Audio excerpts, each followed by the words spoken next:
કેમ છો મિત્રો? મજામાં? સ્વાગત છે તમારું અમારી ચેનલમાં। આજે આપણે વાત કરીશું એલોવેરાના ફાયદા અને નુકસાન। એલોવેરાનું જ્યુસ ગર્ભાશયના રોગો તથા પેટના વિકારોને દૂર કરવા મદદરૂપ સાબિત થાય છે તથા બ્લડ શુગરને કંટ્રોલ કરવામાં પણ એલોવેરાના જ્યુસ એક ચમત્કારી દવા તરીકે ઉપયોગ લેવાય છે।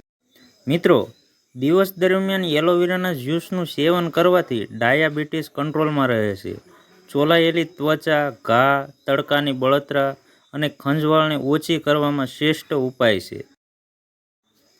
એલોવેરા આર્થરાઇટિસના દુખાવામાં દર્દ નિવારણ તરીકે કામ કરે છે।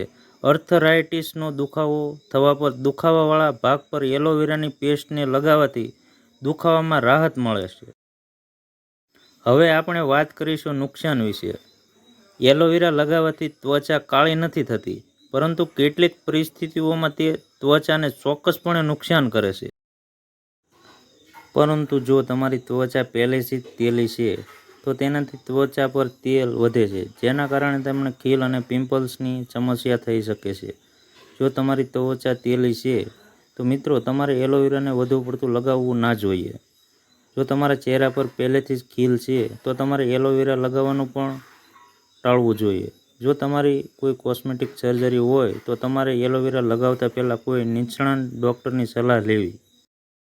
બીજી તરફ, જેઓ એલોવેરાના છોડમાંથી સીધું પાનને તોડીને તેમાંથી જેલ કાઢે છે અને ચહેરા પર લગાવે છે, તેમનાથી કેટલીક આડઅસર પણ થઈ શકે છે।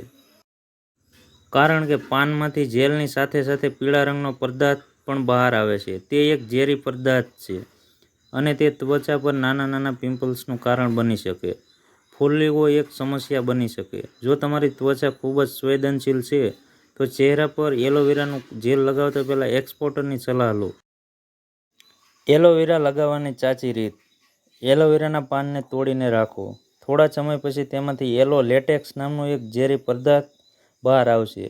આ પછી તેના પાંદડાને સારી રીતે ધોઈ તેને સાફ કરી આ પાનને વચ્ચેથી કાપીને જેલ બહાર કાઢો। પછી આ જેલને તમારા ચહેરા પર લગાવો અને થોડીવાર હલકા હાથે મસાજ કરો। મસાજ કરવાથી નુકસાન થવાનો ખતરો ઓછો થાય છે। એલોવેરાના પાનનું જેલ વાળમાં નાખવાથી ઠંડક આપે છે, ખરતા વાળ અટકાવે છે, સોરાયસિસ જેવા માથાના ભયંકર રોગને અટકાવે છે। એલોવેરાના ભૌતિક તેમજ રાસાયણિક ગુણધર્મો: છોડમાં 95% જેટલું પાણી, 5% જેટલો ઘન પદાર્થ કે જેમાં 70થી વધુ સક્રિય રસાયણો હોય છે। ચોક્કસપણે કાળજી લો, પરંતુ એક વાતનું ખાસ ધ્યાન રાખવું કે અમુક લોકોની ત્વચા એલોવેરા પ્રત્યે સંવેદનશીલ હોય છે અથવા અમુક લોકોને એલોવેરાથી એલર્જી હોય છે। તેથી શરૂઆતમાં એલોવેરા જેલ ઓછી માત્રામાં અથવા હાથની ત્વચા પર લગાવવી। જો તમને અનુકૂળ આવે તો જ આગળ તેનો ઉપયોગ ચાલુ રાખવો। ત્વચાની સમસ્યા લાગે તો તેનો ઉપયોગ ટાળવો। એલોવેરા અને ગુલાબજળ: એલોવેરા અને ગુલાબજળને મિક્સ કરીને તેનો ઉપયોગ કરવાથી ચહેરો યુવાન અને સુંદર બને છે, ઉપરાંત ખંજવાળ પણ દૂર થાય છે। એલોવેરા ત્વચાની એલર્જી દૂર કરવા માટે પણ ઉપયોગી છે। એલોવેરા અને ગુલાબજળની મદદથી ત્વચાની તમામ પરેશાનીઓ દૂર થાય